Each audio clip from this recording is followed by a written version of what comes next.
Trabajo en la Consejería de Trabajo, Asuntos Sociales y Familias del Gobierno catalán. Mi trabajo, además de trabajar en transversalidad de género, llevo el tema de acoso sexual y por razón de sexo en la unidad de igualdad. Hacemos parte del Consejo de Relaciones Laborales, que elaboró en 2015 un protocolo de acoso sexual, un protocolo de ¿cómo es? Prevención. Me pasa como a ti, yo me lo sé en catalán y entonces para leerlo en castellano me lo tengo que... Protocolo para la prevención y abordaje del acoso sexual y por razón de sexo en las empresas. Este protocolo ya existía a partir de la ley, se hizo uno desde la administración, pero dentro del Consejo de Relaciones Laborales, que es un órgano de concertación social, en el que están representadas patronales, sindicatos y la administración pública, elaboramos uno en conjunto. Por tanto, es acordado, consensuado, escrito, reescrito, sobreescrito. Creo que esto de la participación ya sabéis cómo va. Al menos eso dicen de las ONGs, que es un mundo que realmente yo no conozco mucho. He traído algunas cosas que creo que os servirían y os podrían servir, yo pienso que os podrían servir para hacer un protocolo, y algunas preguntas que a mí me salen después de, llevamos desde el 2015 con este protocolo y bueno, de asesorar, de escuchar voces, de ir a otras sesiones, bueno, cosas que yo creo que os pueden servir. Por eso he empezado por esto de hay acoso sexual y acoso sexista en las ONGs. Después de lo que ha dicho Norma, yo creo que no queda. Os quería preguntar una previa. ¿Cuántas ONGs de las que estáis aquí tenéis plan de igualdad? Porque claro, si no hay acoso, tampoco debe haber brecha. Brecha salarial no hay. ¿A qué no? No, ¿verdad? Vale. Pues hay.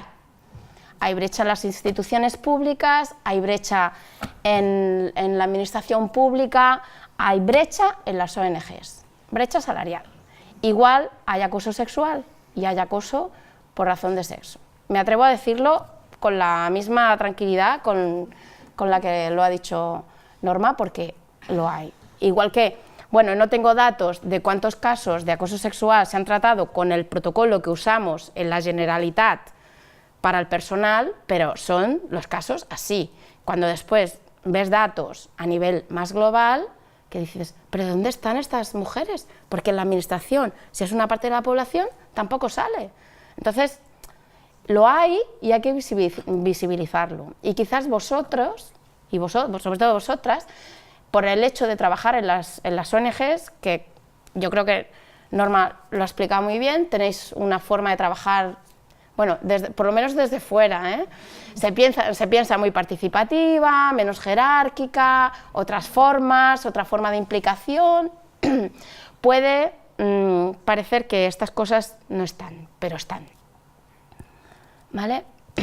Entonces, yo os voy a explicar lo de 4 datos sobre la violencia, qué os puede aportar el protocolo que nosotras elaboramos dentro del Consejo de Relaciones Laborales y unas cuantas cuestiones en abierto que podemos hablar hoy, pero además me quedo mañana, con lo cual, imaginaros. Si os puedo ayudar, a eso he venido. Bueno, para empezar, la violencia de género en el trabajo. Claro, aquí hay un problema. O sea, nosotros hablamos de violencia patriarcal, el sistema sexo-género, una cosa es la sociedad. Pero es que luego entramos en el mundo laboral y tenemos un corsé, que es la normativa laboral.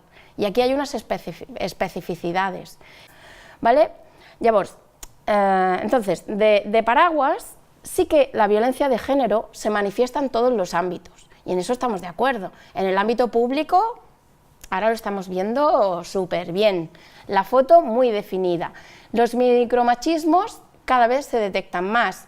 Nosotros hacemos una sensibilización en violencia de género y en acoso, y una de las cosas que a mí me sorprendía muchísimo era que la ponente preguntaba, de las primeras preguntas era, ¿cuántos de vosotros, cuando antes de llegar a casa, saca las llaves y empieza a hacer ruido? Claro, a los hombres esta pregunta le parece como ¿qué me estáis preguntando? Pero las chicas, ¿quién no?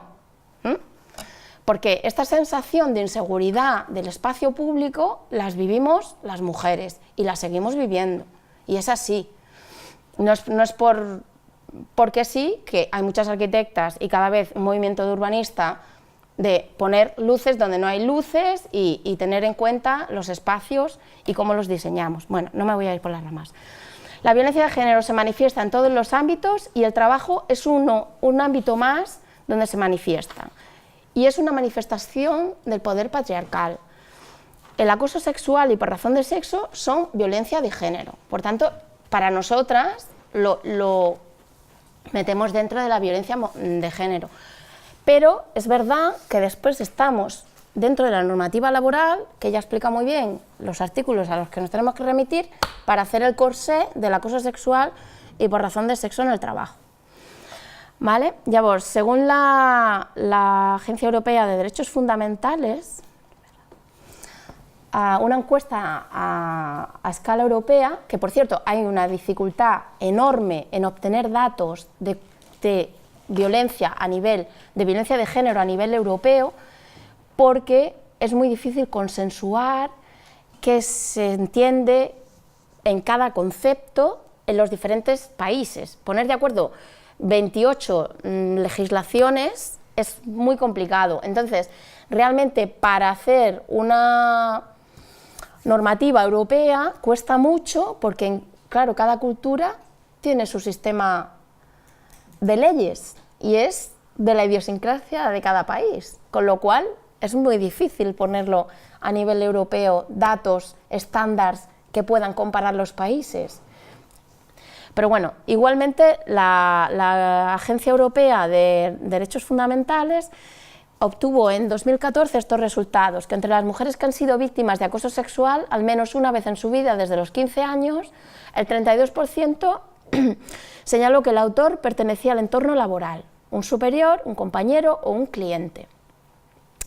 Que el acoso sexual más frecuente en las mujeres, esto es un mito para que veáis que no es como se piensa.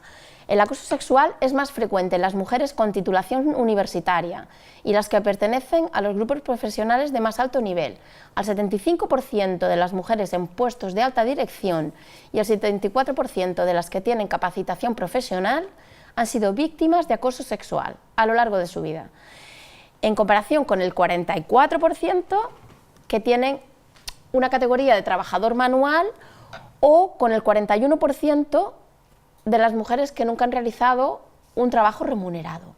Con lo cual, el mito de que son los trabajos más precarios donde hay más acoso, según estos datos, no podemos afirmarlo tal cual. ¿Vale? Esta es la última encuesta de violencia de género, que en la ley catalana se dice violencia machista, y esto es de una encuesta de 2016. ¿Vale? Es la violencia por parte de las, es que lo he copiado tal cual, de no parejas, y dice en qué sitios se producen las agresiones. ¿Vale? Te preguntan, ¿en el último año dónde te ha pasado una agresión? Sí, ¿dónde? ¿Vale? Esta es la pregunta. Ya vos, el primero es en los sitios de ocio, después es en el espacio público, la segunda, la tercera en el transporte público, en tu casa, el 12%, y en el sitio de trabajo, al lloc de feina, un 11,9%. Eso es un 12% de las mujeres en el último año, o sea, en el 2015, tuvieron alguna agresión en el trabajo. O sea, ¿existe? Sí, existe. ¿Hay denuncias? Poquísimas. ¿Vale? Estos son datos de Cataluña de 2000, bueno, la encuesta es de 2016 respecto al año anterior, ¿vale? Bueno, llavors, ¿qué os puedo explicar del protocolo? A ver, algunas cosas que os pueden ser útiles.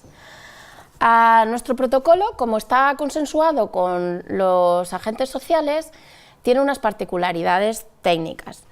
Tiene una parte de prevención y la parte de procedimiento. La parte de procedimiento es muy similar a la que ha explicado María José, excepto en algunas puntualizaciones que os voy a explicar. A ver, aparte de tener, el procedimiento tiene una parte de prevención, que no sé si el vuestro tiene. No, solo tiene procedimiento. Vale, pues nosotros sí que establecimos consensuadamente que hay que decir lo de la tolerancia cero, qué cosas hacía falta en temas de prevención. Que yo creo que es aquí donde también tenemos que incluir lo de la reparación que decía Norma. Pero, bueno, otra cosa, otro tema, aparte de eso, no es un protocolo solo es un protocolo solo, exclusivamente, de acoso sexual y por razón de sexo, porque es el sistema heteropatriarcal el que hace que los hombres abusen del poder sobre las mujeres. ¿Esto engloba otros colectivos? Sí, sí, porque el sistema patriarcal también hace que un hombre, por no seguir la norma y ser homosexual, pues también pueda ser objeto de... Pero nuestro protocolo es de acoso sexual y por razón de sexo, solo, sobre las mujeres. Luego, nuestro protocolo no admite procedimiento informal. Esto que ha explicado María José, nosotros nos pusimos de acuerdo desde el minuto cero.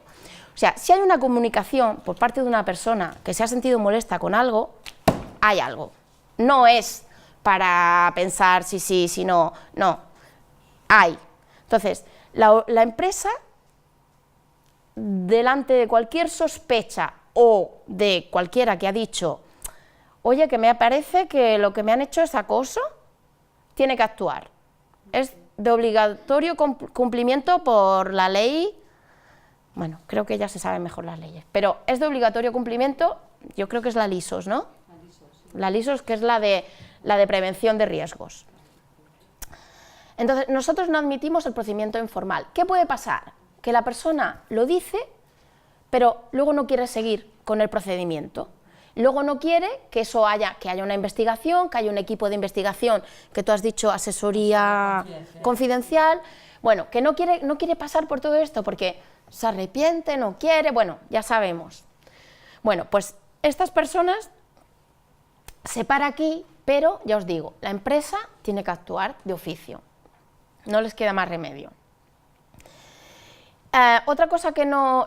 pero si la persona sigue, bueno, pues ya el cauce normal. Nosotros decimos ya, bueno, una investigación, ya entra en juego la persona de referencia, que nosotros lo que hemos propuesto y después estamos elaborando cuál es la formación de la persona de referencia en el Consejo de Relaciones Laborales, consensuado, saldrá para el año que viene, o sea, cuál sería la formación mínima que deberían tener las personas de referencia en una institución, en una organización o en nuestro caso normalmente en las empresas. Claro, esto es muy difícil cuando es una organización pequeña. También tenemos una guía para hacer el protocolo en empresas más pequeñas, porque hay mucha microempresa en Cataluña realmente. Y delante de esta dificultad también dijimos, bueno, pues vamos a hacer una guía que no es el protocolo tan amplio, que explica tantas cosas y tal, para intentar que también las empresas pequeñas lo puedan tener activo. Y es complicado, porque claro, si son 3 y una es persona de referencia, pues uno es el acosador y el otro el acosador. Es que vamos, es que es muy complicado. Bueno, pero seguimos. Tampoco admitimos la mediación. Esto no es un conflicto. O sea, cuando hay un caso de acoso, aquí no hay conflicto. Aquí lo que hay es abuso de poder. Y esto en la frente, no hay conflicto, es abuso de poder, con lo cual esto hace falta que las mujeres estemos muy empoderadas y saber muy bien qué es cada cosa y bueno, y hay que hacer mucha pedagogía, Norma, te quedan muchas charlas y mucho campo para seguir haciendo pedagogía. Bueno, son temas de igualdad de género y no solo de prevención de riesgos laborales. Para nosotros, riesgos laborales sí es una parte. Es verdad que el clima de empresa puede favorecer que haya acoso y puede no favorecerlo, pero no es un tema solo de, como hemos dicho que es un tema de igualdad, que es un tema de poder, no es un tema exclusivo, o sea, tiene que ver con relaciones, con prevención de riesgos, pero una parte, no el todo, una parte. Las otras partes ya veis que son de gran peso. Luego, hay diferencia entre la comunicación y la denuncia, por lo que he dicho. Una comunicación es cuando la persona todavía va a hablar con la persona de referencia y decirle, bueno, pues no sé si esto es acoso, no es acoso, quiero explicártelo, tal. Vale, pues aquí nosotros distinguimos entre comunicación y denuncia. La obligatoriedad de la actuación, ¿a quién cubre el protocolo? Este creo que es un tema súper importante y en el caso de vuestro, después ahora lo vuelvo a sacar en una diapositiva concreta. Porque claro, en el tema de las empresas están las empresas subcontratadas, los autónomos, la señora de la limpieza que está externalizado. Todo esto están en el mismo sitio de trabajo, pero claro, ¿cómo hacéis en las ONGs? Bueno, pues ahora sacamos después el tema, lo volvemos a sacar y si queréis seguimos hablando. Es causa de baja laboral. Nosotros acordamos con la patronal y los sindicatos, todos de acuerdo, que es causa de baja laboral directamente. Y después también pusimos en el protocolo utilizar... ¿Enfermedad profesional? No, baja laboral, enfermedad profesional no. Una contingencia del 100%. Sí, pero no enfermedad profesional, solo baja laboral. Utilizar los principios y estándares de servicio que se utilizan en violencia de género. O sea, la protección y el respeto, la confidencialidad, la diligencia, la discreción, la protección a posibles represalias, son toda una serie de parámetros que en violencia de género, con las víctimas de violencia de género, están muy tipificadas, están muy trabajadas y que esto también es bastante fácil copiar-pegar, porque explica muy bien qué es cada cosa, la protección de datos, la confidencialidad. Esto es súper importante y era un copiar-pegar. Realmente hicimos una selección de aquello que es imprescindible y lo adjuntamos en el protocolo. ¿Qué no puede dejar de tener? Espera, creo que ya. ¿Qué no puede dejar de tener un protocolo de acoso? Bueno, pues yo os he hecho, aparte de lo que he dicho antes, una mena aquí de una forma de checklist, la definición y ejemplos de acoso sexual y acoso sexista, que ya lo ha dicho ella, tal cual, o sea, esto es copy-paste. ¿Qué es? Y la lista de ejemplos. Si tenéis más, mejor, porque no hay nada como ponerle el nombre para que se pueda identificar. Tenemos una ponente que es de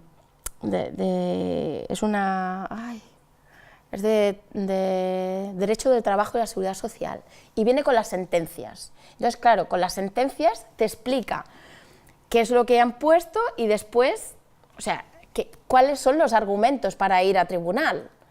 Bueno, esto es impecable porque, claro, te dicen cosas que tú dices, sí, eso es acoso y está con sentencia. Entonces, claro, cuando hacemos los seminarios y vienen las empresas y dicen, ostras, pues está tipificado como acoso, porque si hay sentencia es jurisprudencia.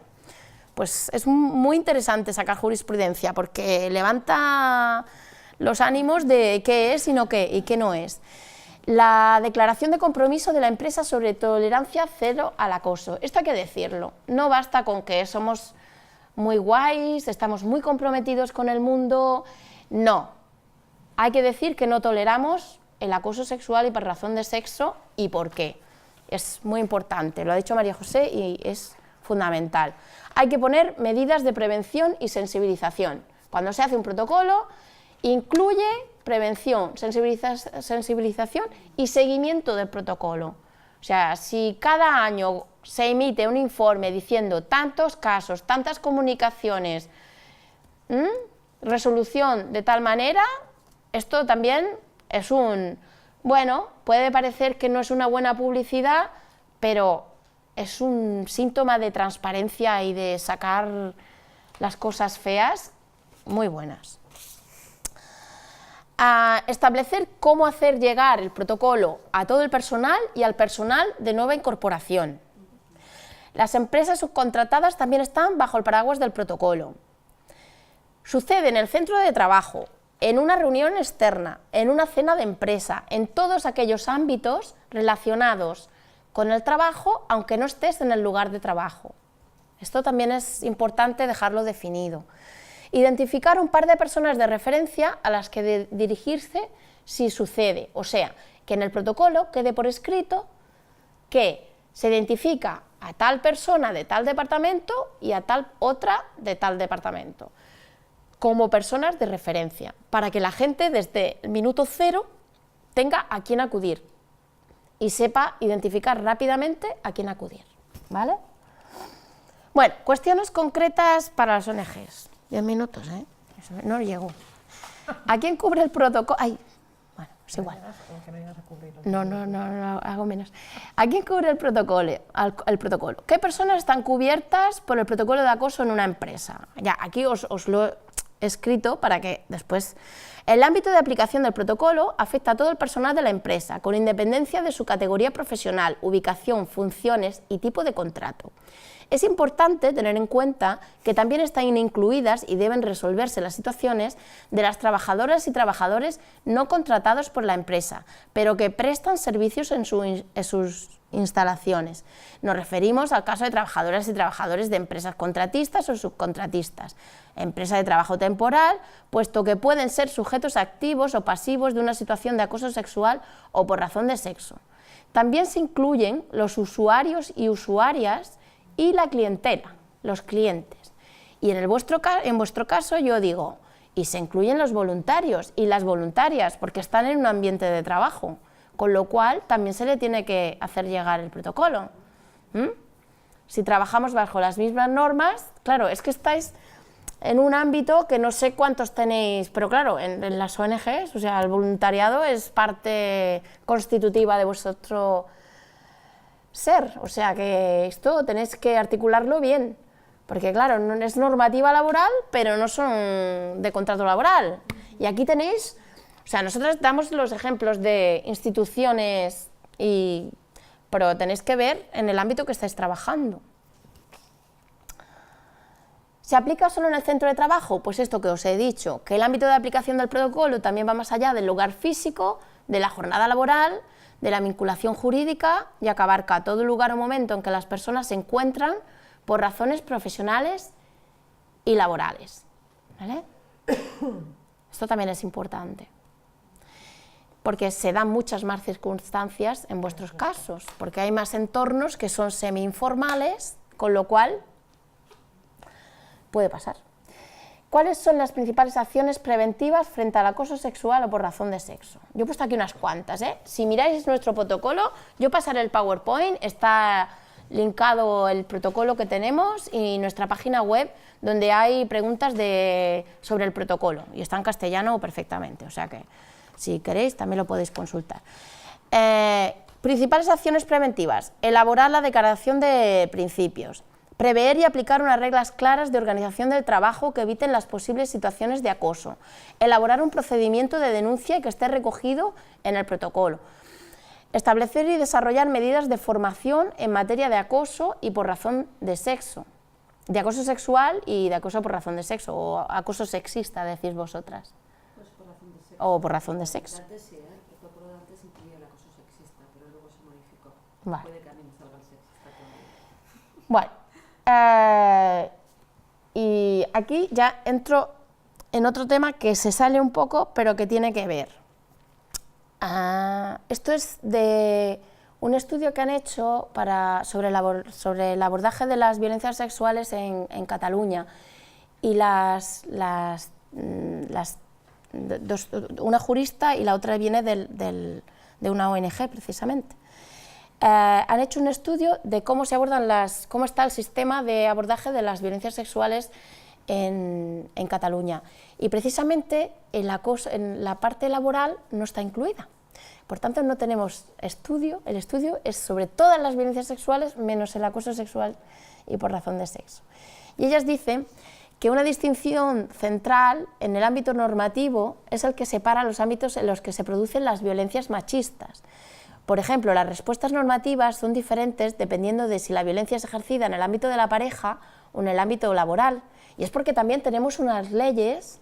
¿Cómo hemos hecho las leyes? La primera ley de violencia era más del ámbito de pareja. Ya, o sea, están incluidos los otros. La ley catalana sí que están los otros ámbitos incluidos, pero no tan tajantemente como en el ámbito de pareja. Y aquí es donde tenemos también que modificar la legislación, porque no podemos encorsetarnos en que es solo normativa laboral. Y aquí yo creo que esto es un abierto para las ONGs, que es, claro, nosotras, lo que he dicho antes, los protocolos que están pensados desde las instituciones, o en mi caso desde el Consejo de Relaciones Laborales, un órgano tripartito que establece para el ámbito laboral, ¿en qué medida vosotras incluso lo podéis mejorar? Porque no se ciñe solo al ámbito laboral, sino que estáis trabajando con otros parámetros que no son estrictamente los laborales, ¿no? Y yo creo que es mejorable. Ya han salido unas cuantas cosas que yo creo que podréis utilizar. Bueno, estas distinciones, que pueden ser útiles en muchos casos, conllevan dificultades de comprensión, ya que se encasillan en categorías rígidas que pueden dar lugar a actuaciones insuficientes o inadecuadas, porque si nos limitamos al ámbito del trabajo y lo solucionamos dentro de la empresa, lo de la reparación es complicado. No todas las empresas van a estar dispuestas a hacerlo.